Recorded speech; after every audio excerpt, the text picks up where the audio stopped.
हर हर महादेव। ओम काली।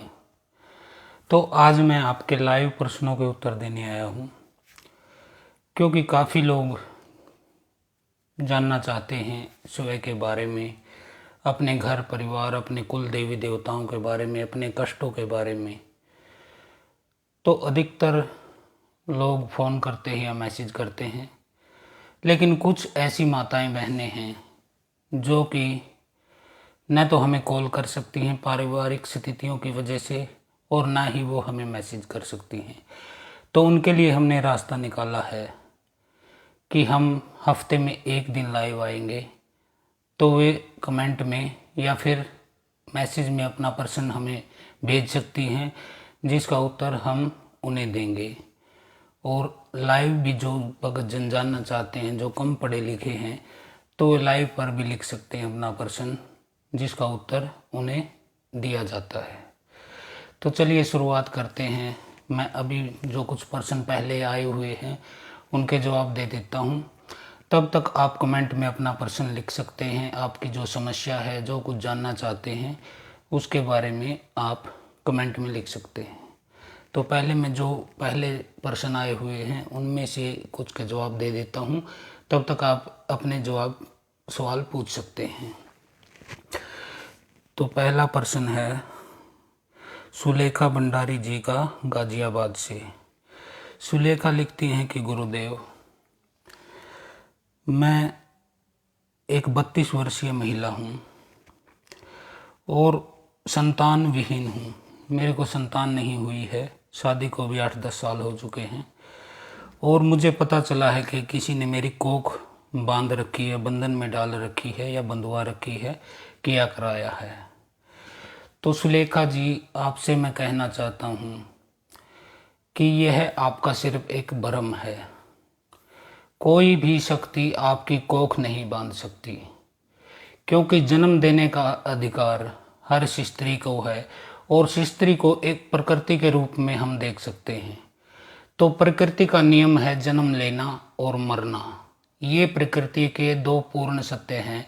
आप जन्म लेते हो और मृत्यु आपको आती है। तो कोई भी तांत्रिक, ओझा, पुजारी, पाठी, कोई भी आपकी कोख नहीं बांध सकता।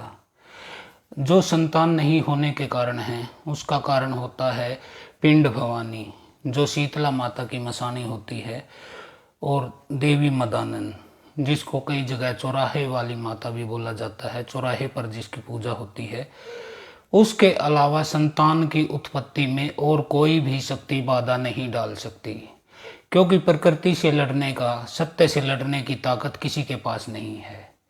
इसके अलावा डॉक्टरी जो होती है, फिजिकल जो प्रॉब्लम होती है, वो आप डॉक्टर से दिखा सकते हैं, लेकिन इस भ्रम में मत रहें कि कोई आपकी कोख बंधवा सकता है। बिल्कुल नहीं बंधवा सकता। आप पिंड भवानी की पूजा कीजिए, सेवा कीजिए, और माता मदानन होती है जो चौराहे वाली, उसको आप अपने आस पड़ोस में किसी जानकार से पूछकर उसको उनका भोग दे दीजिएगा। अगला प्रश्न है अशोक अरोड़ा जी का, कुरुक्षेत्र से। अशोक लिखते हैं, गुरुदेव, हरिद्वार से अगर मुझे 4 धाम यात्रा करनी है तो मुझे कितने दिन लगेंगे? तो अशोक जी, आप हरिद्वार आते हैं, उसके बाद आप 4 धाम यात्रा के लिए जाते हैं, तो कम से कम आपके 10-12 दिन का ये टूर रहेगा।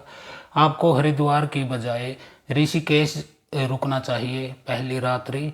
अगले दिन सुबह ऋषिकेश से सफ़र के लिए चल देना चाहिए यमुनोत्री के लिए, उसके बाद गंगोत्री, उसके बाद आप केदारनाथ जाएं और फिर बद्रीनाथ से अपनी यात्रा को संपूर्ण करें।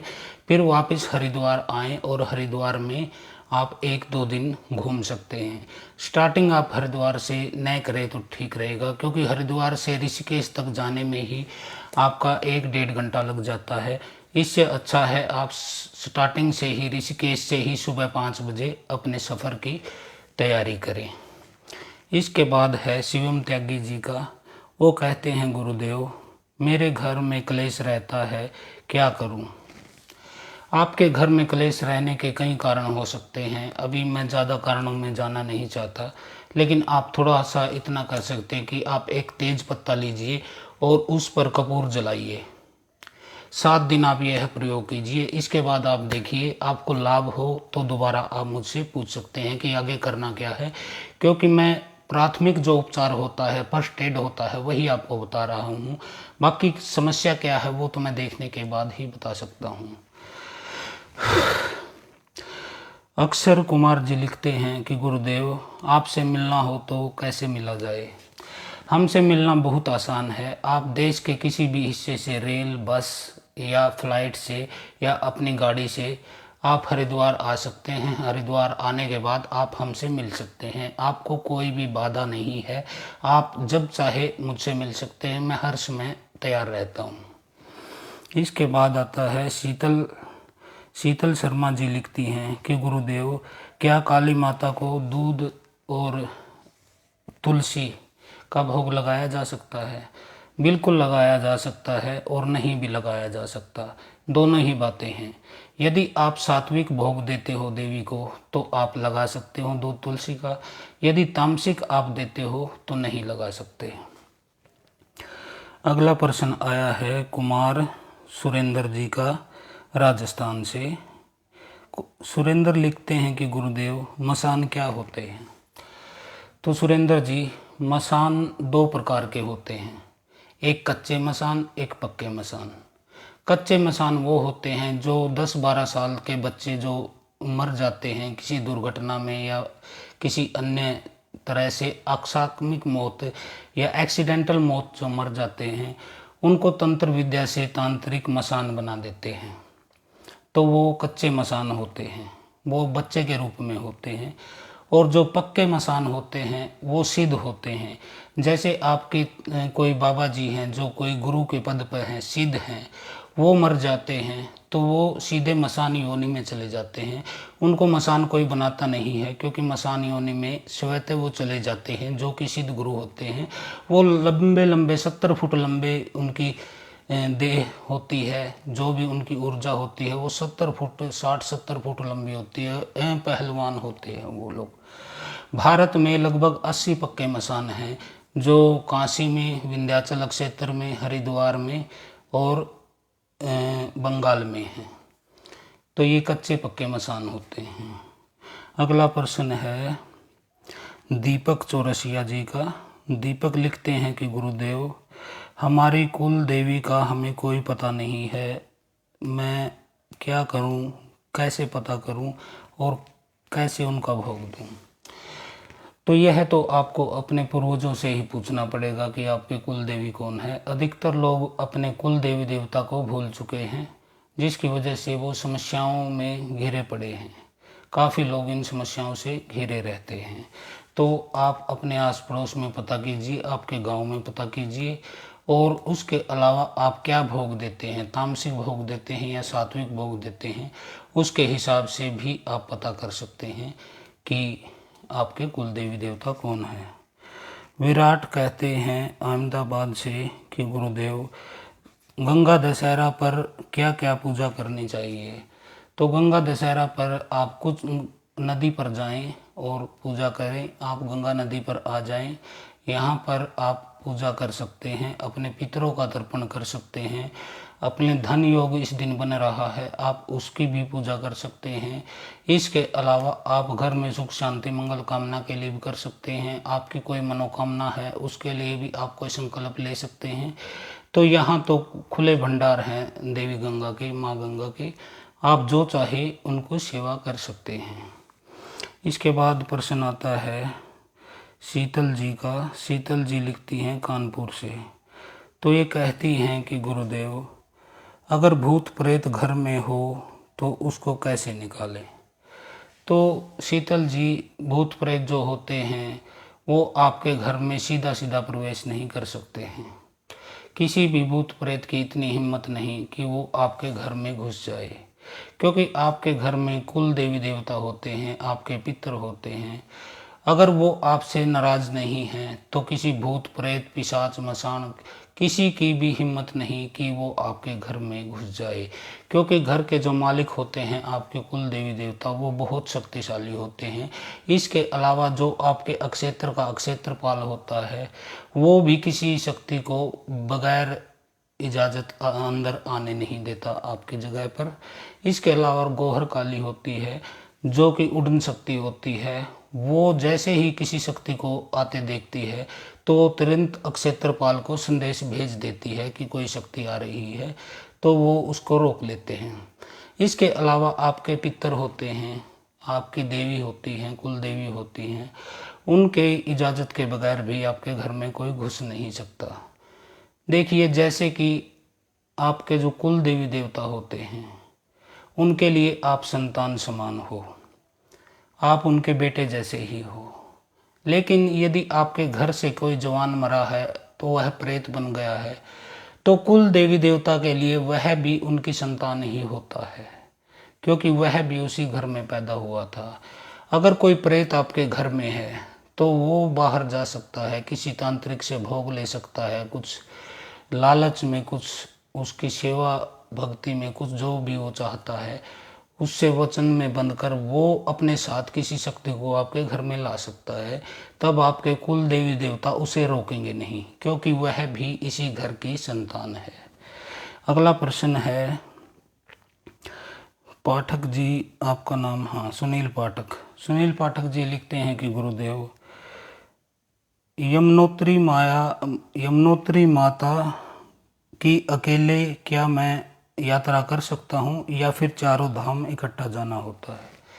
तो ऐसी कोई बात नहीं है सुनील जी, आप अकेले यमुनोत्री की कर सकते हो। तो आपके पास जितना समय हो उस समय के लिए आप देख सकते हैं कि आपको कितने धामों की यात्रा करनी है, एक बार में 1 की, 2 की या 4 की, वो आप कर सकते हैं।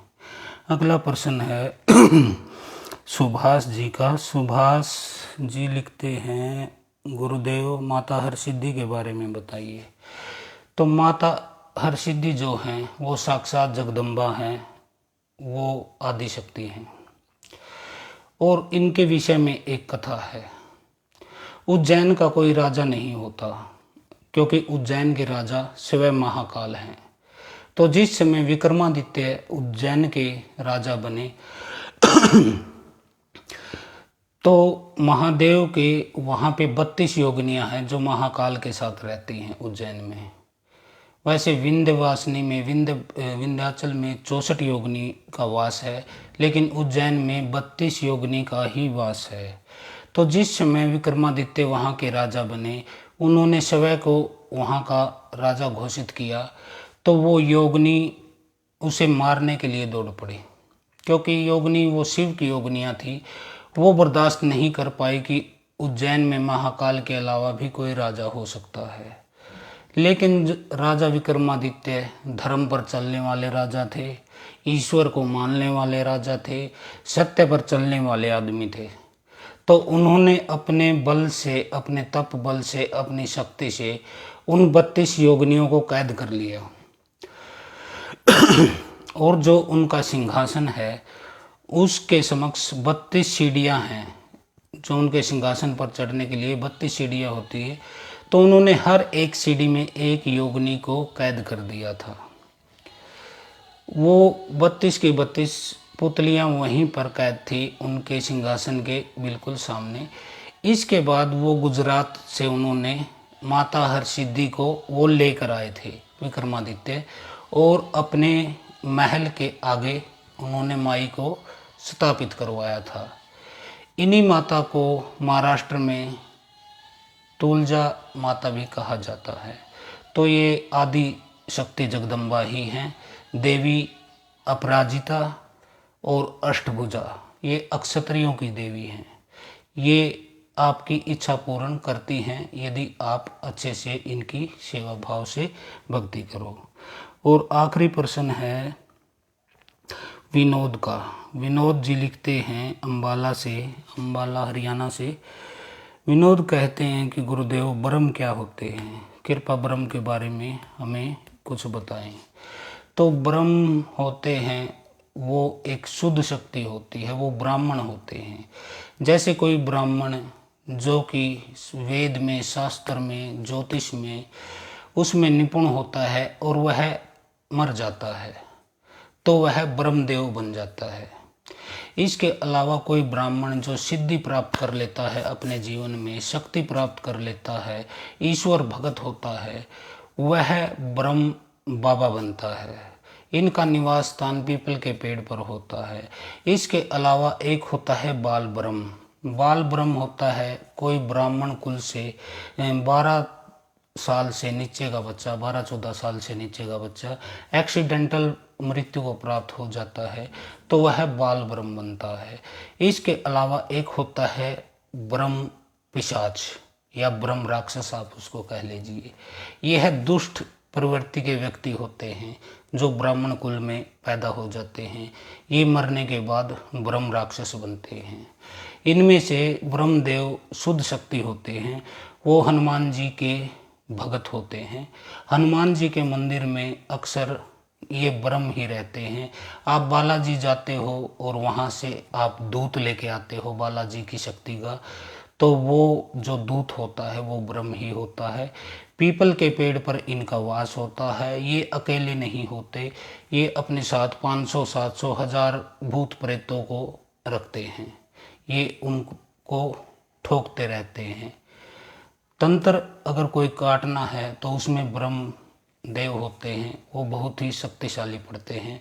वो आपके घर से भूत को घसीट कर लाते हैं। इनके पैर में खड़ाऊ होता है, गले में इनके माला होती है, हाथ में इनके चिमटा होता है। ये बहुत ही शक्तिशाली और शुद्ध देवता होते हैं।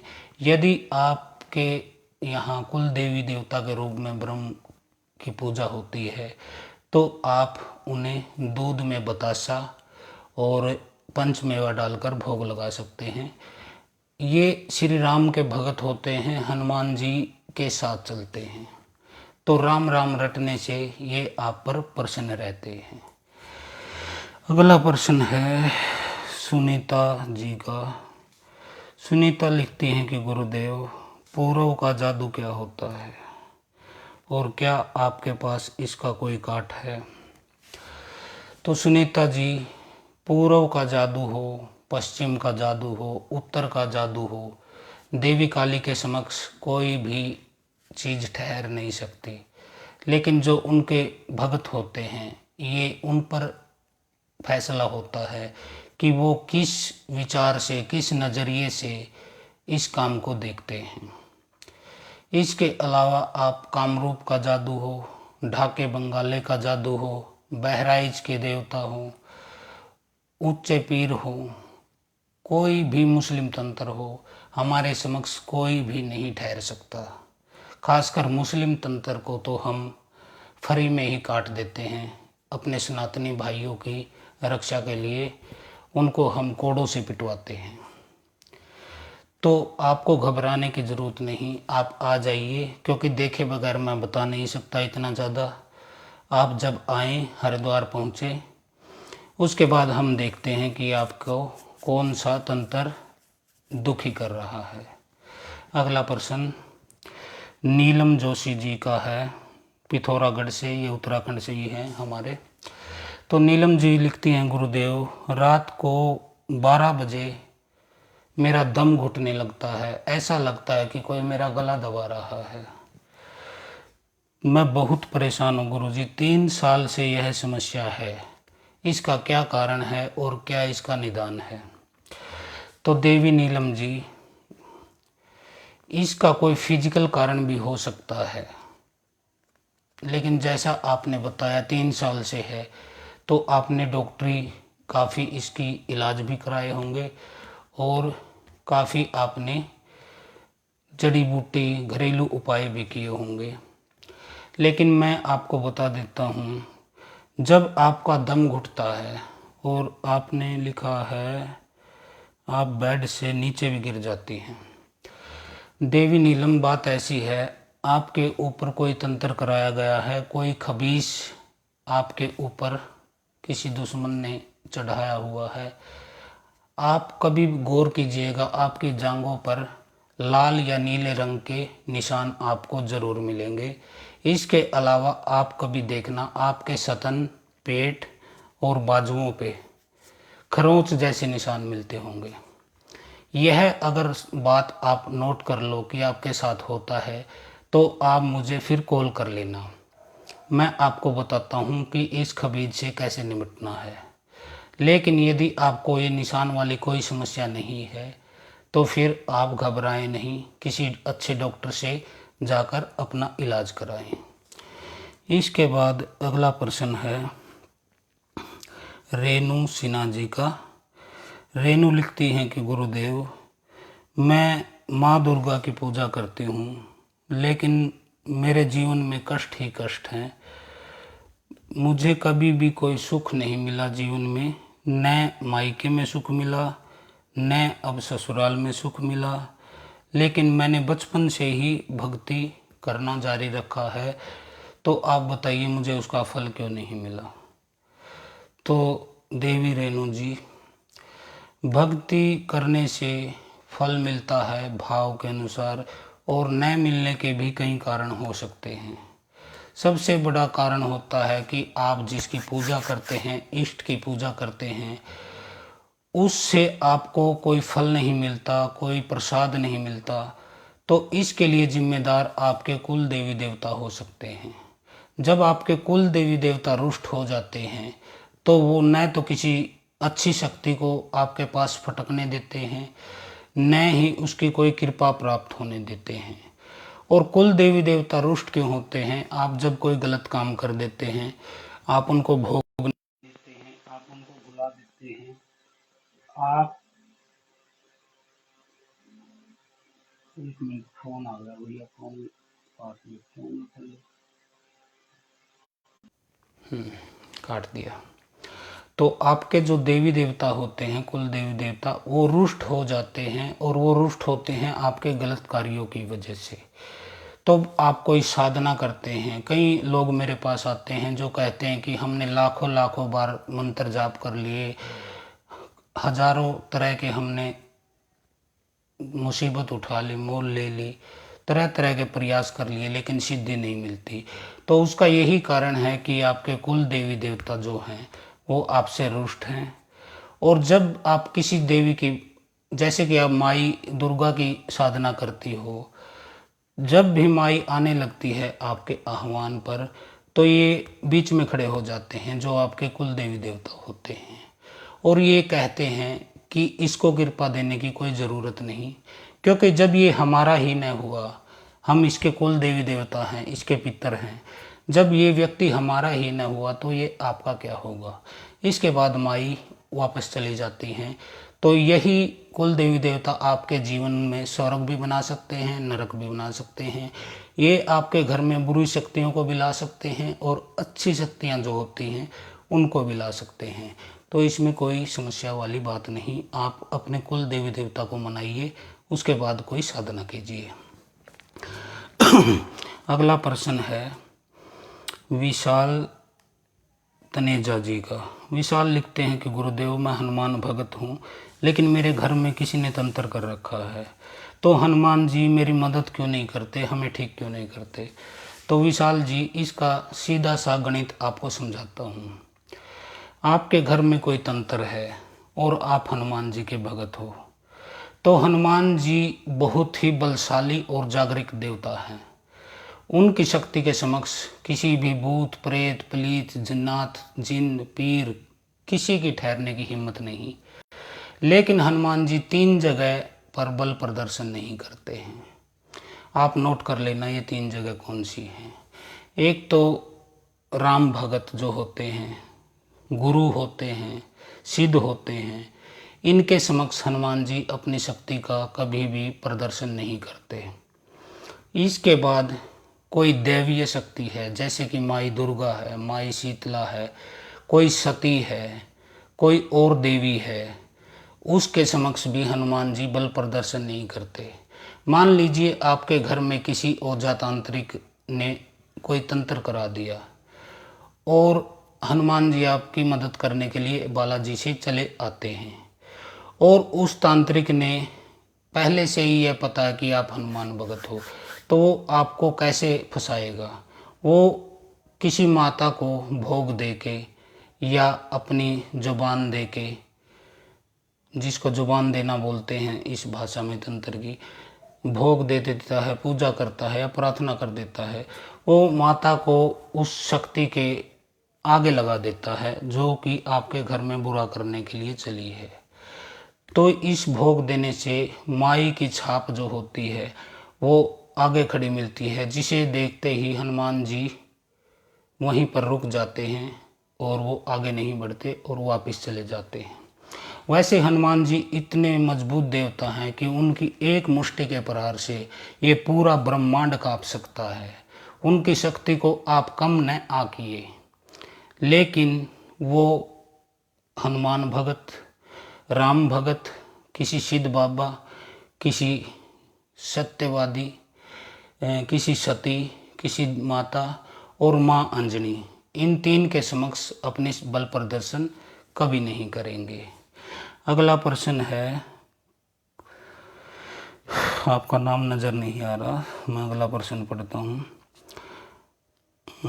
अगला प्रश्न है विनोद जी का।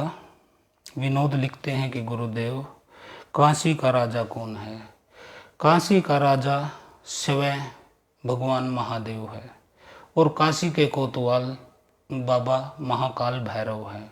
इन दोनों की जोड़ी ही काशी पर राज करती आई है।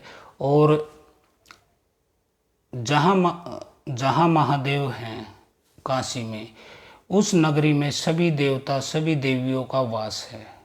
इसीलिए कहते हैं कि जो भी काशी में मरता है वो मुक्ति को प्राप्त कर लेता है, क्योंकि काशी में महादेव के कारण सभी देवी देवताओं की ऊर्जा एक ही जगह समाहित है।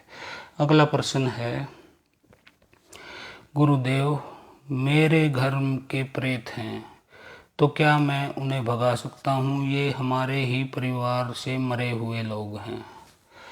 तो आपके घर के मरे हुए परिवार के सदस्य हैं, वो प्रेत योनि में हैं, तो आप उनको कैसे भगा सकते हो और कहाँ भगाओगे? वो भी तो उसी घर में पैदा हुए हैं, वो उत्तराधिकारी थे। हाँ, आप उन्हें बिठा सकते हो, आप उन्हें बिठा सकते हो। उसके लिए महादेव बाबा भोलेनाथ ने काशी में पिशाच विमोचन नामक एक स्थान बनाया था, जहाँ पर भूत प्रेत आदि को मुक्ति मिलती है। आप वहाँ जाइए, पूजा पाठ और जो भी विधि विधान वहाँ का है पिशाच विमोचन का, आप वह कीजिए और अपने प्रेतों को बिठा दीजिए। अगला प्रश्न है सुनीता जी का। सुनीता जी लिखती हैं देहरादून से, गुरुदेव, मेरे घर में सब कुछ उल्टा पुल्टा हो रहा है, पता नहीं क्या समस्या है। आर्थिक तंगी भी बहुत आ गई है, पति को भी जॉब नहीं मिल रही।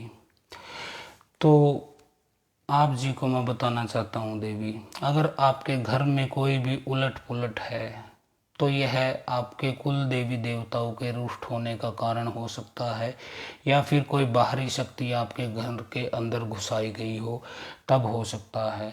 लेकिन कोई भी बाहरी शक्ति अपनी इच्छा से आपके घर में नहीं घुस सकती, उसमें भी आपके कुल देवी देवता और पितरों का हाथ होता है, क्योंकि उनकी मर्जी के बगैर तो पत्ता भी आपके घर में नहीं हिल सकता। वो आपसे रुष्ट हैं तो वो आपसे बदला लेना चाहते होंगे, इसीलिए उन्होंने किसी बाहरी शक्ति को अंदर ले लिया होगा आपको दंड देने के लिए। अगर वह बाहरी शक्ति भी नहीं है तो वो खुद आपको दंड दे रहे हैं। आप पूरे लंबे लेट जाइए अपने कुल देवी देवता के पैरों में कि मुझसे क्षमा हो गई, आप हमारे माँ बाप हो। इतना बोल दीजिए, आपके आधे कष्ट तो वहीं ख़त्म हो जाएंगे। क्योंकि कोई भी घर जो होता है उसमें कुल देवी देवता उस घर के बड़े बुजुर्ग की भूमिका से रहते हैं। जब तक आप उनको सम्मान देते हो, उनकी इच्छाओं की पूर्ति करते हो, उनको अच्छा जो है भोग देते हो, उनको याद रखते हो, क्योंकि जो ये आपके पितर होते हैं, यही आप जिस प्रॉपर्टी के आज आप मालिक बने बैठे हो, ये उन्हीं की देन है, आपके पूर्वजों की ही देन है। जब वो इतना सब कुछ आपको दे गए तो आप साल में एक बार उनको कपड़े और खाना नहीं दे सकते। और एक बात और स्पष्ट कह देना चाहता हूँ भक्तों को, अभी तो बात चली हुई है मुझे याद आ गई, कभी भी अगर आपके घर में तंत्र है, कोई गलत शक्ति है, किसी ने किया कराया है, तो आप पितरों को केवल साल में एक बार ही भोग वस्त्र जो कुछ भी आपको देना है केवल एक बार दिया कीजिए। यह स्वस्थ घर के लिए भी उपयोगी बात है, क्योंकि ब्रह्मा जी ने पितरों के लिए बनाया पितरलोक, देवताओं के लिए बनाया देवलोक। तो जो पितर होते हैं आप सबके और हमारे, वो अपने पितरलोक में रहते हैं, पूरा साल वो पितरलोक में ही रहते हैं। वो केवल 15-16 दिन के लिए श्राद्ध के समय ही धरती पर आते हैं अपना भोग लेने, अपनी संतानों को देखने, वो सुखी हैं दुखी हैं जो कुछ भी है वो देखने आते हैं, भोग लेने आते हैं। वो केवल 15 दिन ही आते हैं। उस समय जो आप उनको देते हो तो वह उन्हें लगता है, वह प्राप्त होता है, उन्हें आपका दिया हुआ दान काम आता है। इसके अलावा श्राद्धों के अलावा यदि आप अपने पितरों के नाम से कुछ देते हो तो उसे जो आपके घर में बैठा है, प्रेत बैठा है, जिन बैठा है, मसान बैठा है, कोई पीर बैठा है, बेताल बैठा है, कोई भी बुरी शक्ति है, तो वही खाती है और खा खा के पहलवान हो जाती है। तो इस चीज़ का हमेशा ध्यान रखें, श्राद्धों के अलावा पितरों के नाम से कभी भी कुछ न दें, वरना यह शैतान उसको खाएंगे और मोटे होते जाएंगे, आपको कष्ट देते जाएंगे। पसीने आ गए भाई। चलो 1-2% और है, कर देता हूँ इनको भी कंप्लीट। गुरुदेव, हनुमान जी की साधना बताइए। तो हनुमान जी की कोई खास साधना नहीं है, क्योंकि वो ऐसे देवता हैं जो कि सिर्फ राम का नाम लेने से ही आपके ऊपर कृपा बरसाने लगते हैं। फिर भी यदि आप विधिवत हनुमान जी की साधना करना चाहते हैं, उनकी सिद्धि चाहते हैं, उनकी कृपा चाहते हैं, तो मैं बता देता हूँ आपको। आपको करना क्या है, आपको हनुमान मंत्र है वो आप मेरे से मैसेज में ले लीजिएगा, क्योंकि गुरु का जो मंत्र होता है वो सार्वजनिक रूप से दिया नहीं जाता, वह केवल आपको ही दिया जाएगा। आपके क्षमता के हिसाब से मैं मंत्र दूंगा। उस मंत्र को आप 21 दिन तक रोज 7 माला जपेंगे। इसके बाद आप एक गोबर का उपला या कंडा लीजिए, उसमें आपको गुड़ और घी मिलाकर अगियारी करनी है उसके ऊपर। आपको पूरे घर में उसको 21 दिन तक आपको करना है। 21 दिन तक ही आपको मंत्र जाप करना है, 7 माला रोज। इस तरह से आप करोगे तो हनुमान जी चले आएंगे, कोई ऐसी बात नहीं है। अगला प्रश्न है सिमरन जी पंजाब से। सिमरन लिखती हैं कि गुरुदेव, मैं किसी लड़के से प्यार करती हूँ पर मेरे घर वाले नाराज हैं। मैं उससे सच्चा प्यार करती हूँ और उसके बिना नहीं रह सकती। आप कुछ ऐसा कर दीजिए कि जिससे कि मैं उसे पालूँ। तो सिमरन जी, पहली बात तो मैं आपको बोल देना चाहता हूँ कि ये माई का दरबार है जो सच्चा दरबार है। यहाँ पर इलू इलू के केस, गड़े धन के केस, सट्टे लॉटरी के केस, वशीकरण के केस ये हम नहीं लेते हैं।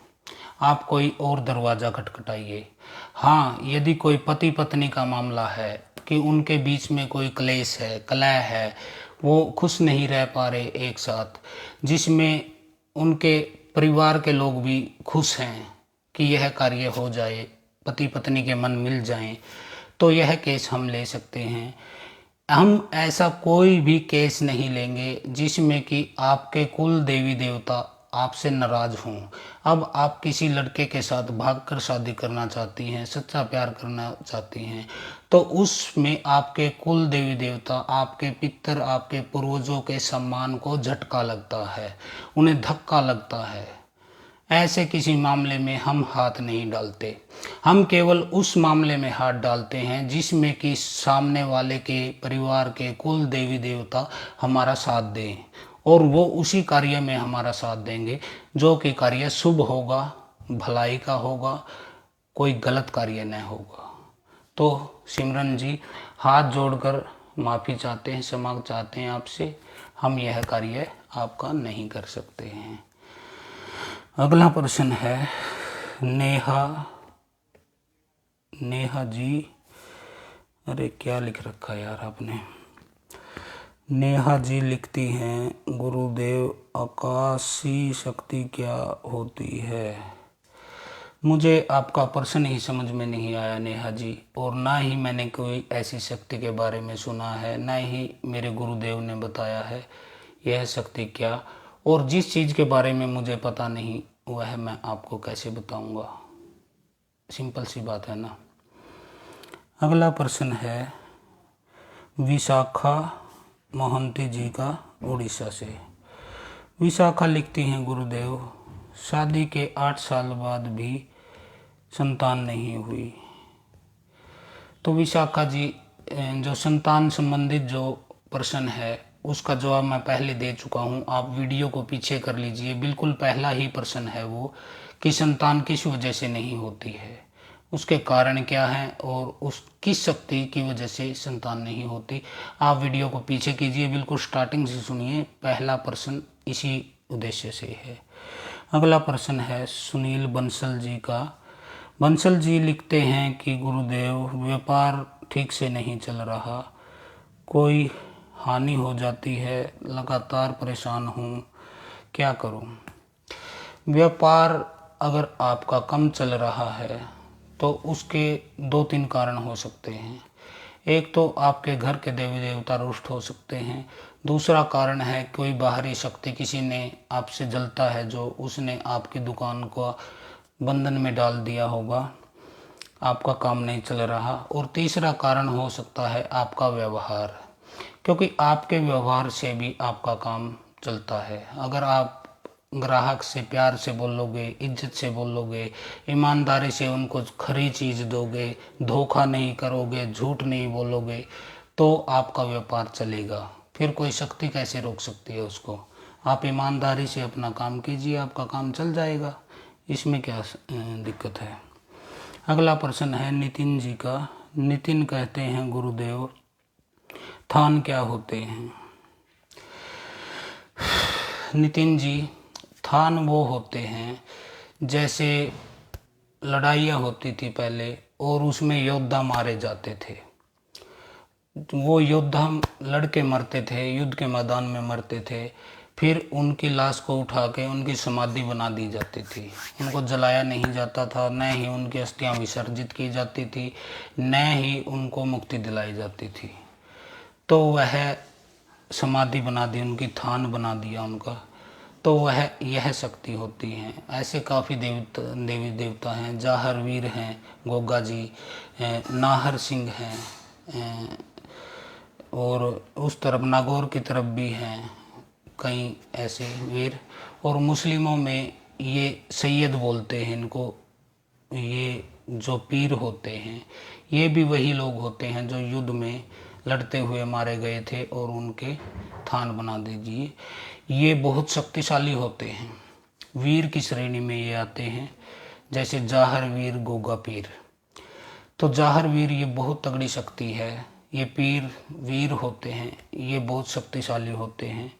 ये जिस पर बिगड़ जाएं उसकी ईंट से ईंट भिड़ा देते हैं, और जिसके ये फायदे में चल जाएं उसके घर से बुरी शक्तियों को उखाड़ कर फेंक देते हैं, आपकी पूरी मदद करते हैं।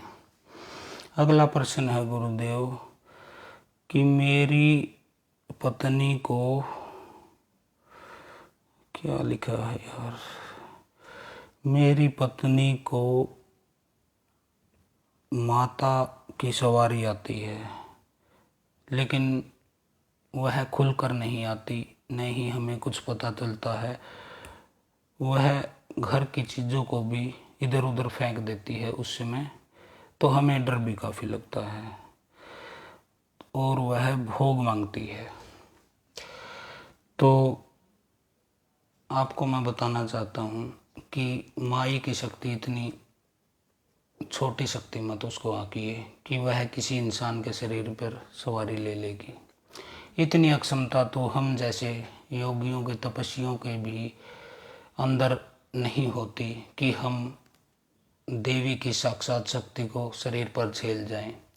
आपकी पत्नी के अंदर कोई भूत प्रेत हो सकता है, कोई थान हो सकता है, कोई भ्रम हो सकता है, और आपको धोखा देने के लिए वह देवी का नाम लेता होगा कि मैं देवी हूँ। देवी कभी भी किसी के शरीर में ऐसे नहीं आती। जो आती हैं वो देवी की मसाणियाँ होती हैं, योगनियाँ होती हैं, जो देवी के दरबार के आगे पड़ी रहती हैं। वो किसी के अंदर आ सकती हैं और खुद को देवी बता सकती हैं।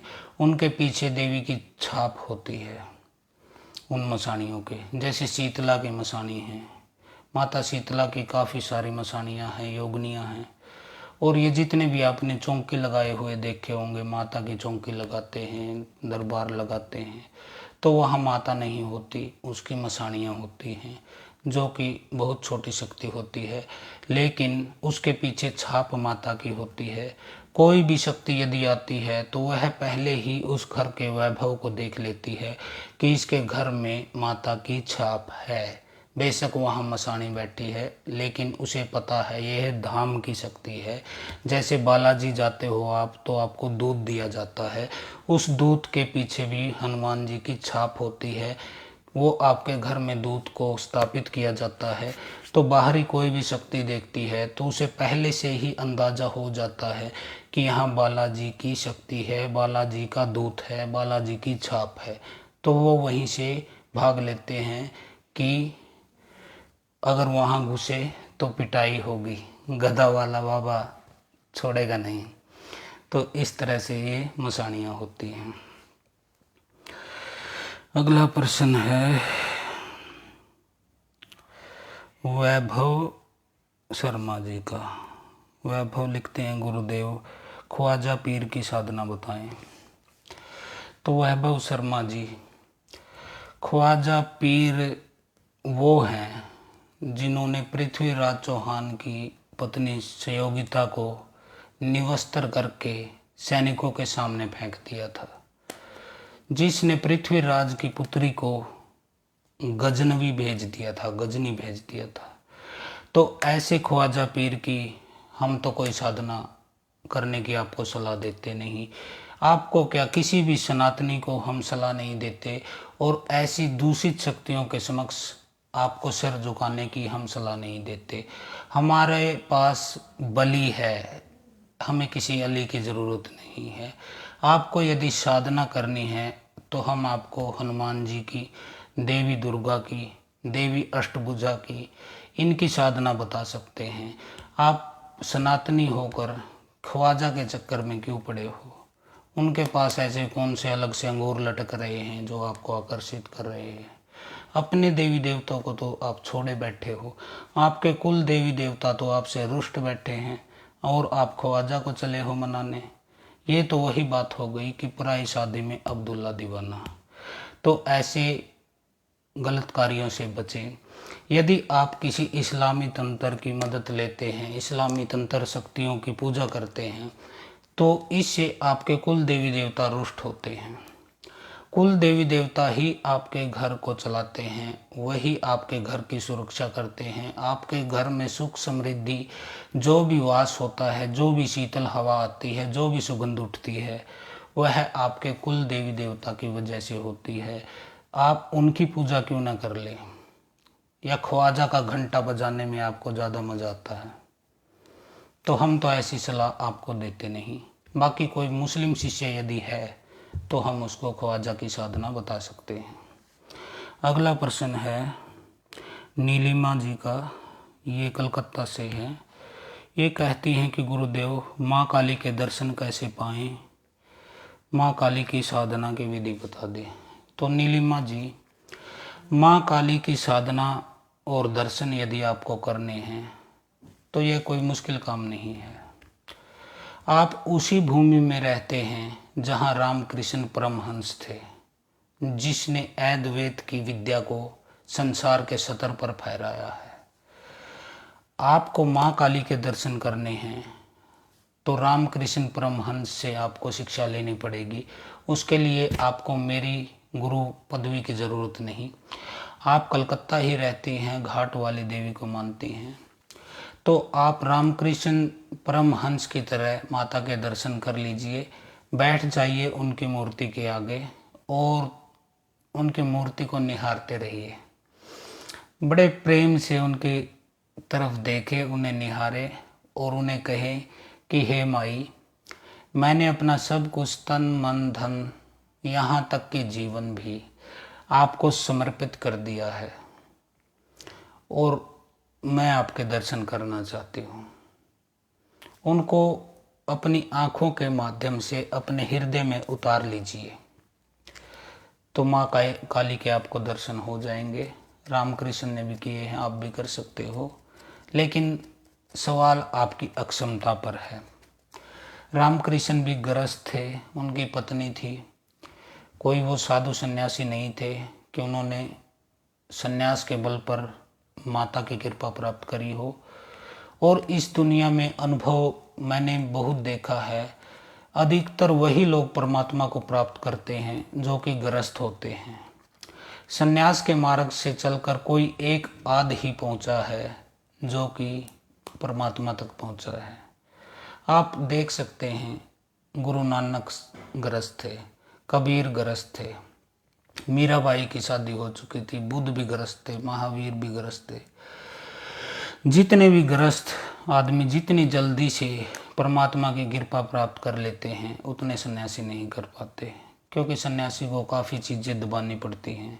जैसे कि काम है, उसको सन्यासी को दबाना पड़ेगा, उसे स्त्रियों से भागना पड़ेगा, हिमालय में गुफा में बैठना पड़ेगा ताकि कोई स्त्री उसे दिखाई न दे और उसके मन में काम का भाव न जगे, सेक्स का भाव न जगे। तो बहुत टेढ़ी कीर है ये। लेकिन मैंने अक्सर देखा है, मेरे मिलने वाले जानकार जो मिलते हैं, काफ़ी सन्यासी हैं जो ब्रह्मचर्य के लिए पहाड़ पर बैठे कि कोई स्त्री न दिखाई दे, लेकिन उनके अनुभव मुझे सही नहीं लगे। कई बताते हैं कि हम दिन में स्त्री से छुप के बैठे हैं पहाड़ पर, लेकिन रात को सपनों में वही स्त्रियां घूमती हैं, स्वप्न दोष होता है उनको। तो ऐसे ब्रह्मचर्य का भी क्या फ़ायदा। और आप जिस चीज़ को दबाओगे, आप काम को दबा लो, आप क्रोध को दबा लो, आप लोभ को दबा लो, आप जिस चीज़ को जितना दबाओगे वह चीज़ उतना ही उछल कर बाहर आएगी। इसलिए कुछ छोड़ने से आपको नहीं मिलता है, छोड़ने का नाम त्याग नहीं। आप उस चीज़ को जान जाओ, समझ जाओ, समझने का नाम ध्यान है, तो आप उससे मुक्त हो सकते हैं और गृहस्थ में रहकर भी ब्रह्मचर्य का आप सिद्धि प्राप्त कर सकते हैं। ऐसी कोई बात नहीं है। रीटा स्वामी जी लिखती हैं, गुरुदेव, माता काली की साधना करना चाहती हूँ। आप माता काली के बड़े भगत हैं, इसलिए आपसे पूछ रही हूँ। मैं हर शनिवार जाती हूँ, माता काली को भोग लगाती हूँ, मंत्र जाप भी करती हूँ, तो मुझे कितने दिन में माता की कृपा प्राप्त हो जाएगी। तो रीता जी, आप पहला काम तो ये किया करें, आप रविवार को या मंगलवार को आप 2 दिन जाया करें। आप शनिवार को मत जाइए माँ काली के पास, और जाके उनको भोग लगाइए। मंत्र आपके पास जो भी है, आपके गुरु ने दिया है, आप उसका जाप कीजिए। और मैं काली का कोई ज़्यादा बड़ा भक्त नहीं, मैं तो केवल उनके चरणों में पड़ा रहता हूँ, यहाँ दास समझ लीजिए उनका। भगत तो बहुत ऊंची चीज़ होती है, ऊंचाइयों को छूना पड़ता है। भगत होने के लिए ज्ञान का भंडार होना पड़ता है आपके दिमाग में। मेरे अंदर ऐसी कोई अक्षमता नहीं, मैं तो एक साधारण सा व्यक्ति हूँ। आप माई काली की पूजा कर सकती हैं, त्राटक कीजिए उनकी मूर्ति पर, ऐसे गौर से देखिए उनको 15 मिनट रोज़, और फिर आंख बंद करके उसी तस्वीर को अपने यहाँ मस्तक पे, आज्ञा चक्र पे, शिव नेत्र पे, यहाँ पर फील कीजिए उसको। पहले आँख खोलकर 15 मिनट आपको देखना है, बगैर पलक झपकाए, बिल्कुल उस मूर्ति में ही समा जाइए। ये मत सोचिए कि आप बैठे हैं और वो देवी है, सिर्फ देवी का भाव रह जाए। 15 मिनट में बिल्कुल उस पर नज़र गड़ाइए, फिर आँख बंद करके 15 मिनट यहाँ पे देखिए। जब आप उस सेम मूर्ति को यहाँ पर बना लेते हो अपनी कल्पना से, वह हिलती डुलती नहीं है। उस समय आप संकल्प लीजिए कि हे देवी काली, मेरी जो साधना है इसे पूर्ण कीजिए, मुझ पर कृपा कीजिए। मैं आपकी बेटी, आपके दया की पात्र हूँ, आपकी कृपा की पात्र हूँ, और आप मुझे दर्शन दीजिए। ऐसे आप प्रेम भाव से माता को पुकारिए, माता चली आएंगी।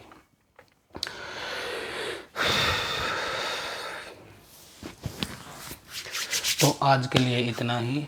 हर हर महादेव, ओम काली। सभी भक्तजनों को मेरा नमस्कार। आगे भी हम हफ्ते में एक बार लाइव वीडियो बनाएंगे और आपके प्रश्नों के एक एक के जवाब देंगे। और इसके अलावा मैं बता देना चाहता हूँ, आपको यदि कोई कष्ट है, संकट है, तो आप सीधे हरिद्वार आ सकते हैं और मुझसे मिल सकते हैं। मिलने का कोई चार्ज नहीं है, दरबार में आने का कोई पैसा नहीं है। आप आकर अपनी समस्याओं के बारे में जान सकते हैं, उनके समाधान हम आपको बताएंगे। आप अपने हाथ से अपना समाधान अपने घर करें, हमें कोई दिक्कत नहीं है। हाँ, जो फ़ोन पर पूछना चाहते हैं, जो राजा के औलाद हैं, जो नवाब के बेटे हैं, जो घर पर ही बैठे चाहते हैं कि हमारा काम यहीं पर बैठे बैठे हो जाए, तो उनके लिए फ़ीस है, ये आपको बता देना चाहता हूँ। यहाँ हरिद्वार आकर दरबार में कोई आपको चवन्नी नहीं देनी, बिल्कुल मुफ्त है हमारा दरबार। किसी भी जाति का, किसी भी धर्म का, किसी भी समुदाय का, गरीब अमीर कोई भी व्यक्ति हमारे दरबार में आ सकता है। माई काली के चरणों में उसकी जो अरदास है, अर्जी है, वह लगाई जाएगी। जहाँ तक संभव होगा हम आपकी मदद करेंगे। हमें माई काली का आशीर्वाद है कि आप सब लोगों के कष्टों को हम दूर कर सकें। और बाबा महादेव की नगरी हरिद्वार है, आप सभी जानते होंगे, पूरे देश के सभी रेलवे ट्रैकों से, सभी सड़कों से जुड़ा हुआ मार्ग है। आप जब चाहें हरिद्वार आएं, माँ गंगा में स्नान करें, फिर अपनी समस्या हमें बताएं, फिर हम आपको आपका समाधान देंगे। उसके बाद आप सुखी जीवन जिएं। और कई भक्त कहते हैं कि गुरुदेव, काम होने के बाद भी आपके पास आना, तो उसका भी मैं बता देता हूँ। जब आपका काम बन जाए फिर आप आओ ना आओ, आपकी मर्जी है। हमें यहाँ कोई राजनीतिक रैली नहीं करने की, भीड़ दिखानी है कि इतने व्यक्ति आते हैं इनके पास। आपका काम जब बन जाए आप छुट्टी करो। हाँ, जब आपने जो वादा किया है, वचन दिया है, जिस शक्ति को हम आपके घर के कुल देवी देवता को, पितर को हम मनाएंगे, उनको सेट करेंगे, उसके लिए जो आप भोग बोल देते हो, वो अपने घर पर सालाना हो या 3 साल का, जैसा भी आपका जो सौदा होगा, समझौता होगा, वो आपको देते रहना है। जैसे ही आप कुल देवी और पितरों का भोग पूजा छोड़ेंगे, फिर से आप इसी मुसीबत में पड़ जाओगे। फिर आपको कोई नहीं बचा सकता, फिर हम भी नहीं बचा सकते, क्योंकि हम झूठे नहीं बनना चाहते किसी के आगे। हम केवल एक बार आपका मिलन करा सकते हैं, आपका और आपके घर की रुष्ट हुई जो शक्ति है, इष्ट है आपके, देवी है आपकी, पितर है आपके, एक बार आपका मिलन करा देंगे। उसके बाद वो जाने और आप जाने। हमारे पास आने की कोई आवश्यकता नहीं। वैसे आपका मन करे हरिद्वार आइए, गंगा में नहाइए, हमसे मिलिए। हम कोई वीआईपी नहीं हैं कि आप मिल नहीं सकते। आपका जब भी मन करे आ सकते हैं। लेकिन जो राजा के औलाद हैं, नवाब हैं, फ़ोन पर ही समाधान चाहते हैं, उनके लिए फ़ीस तय है। वो पर्सनल फ़ोन करके हमसे संपर्क कर सकते हैं। तो आज के लिए इतना ही। हर हर महादेव, ओम काली।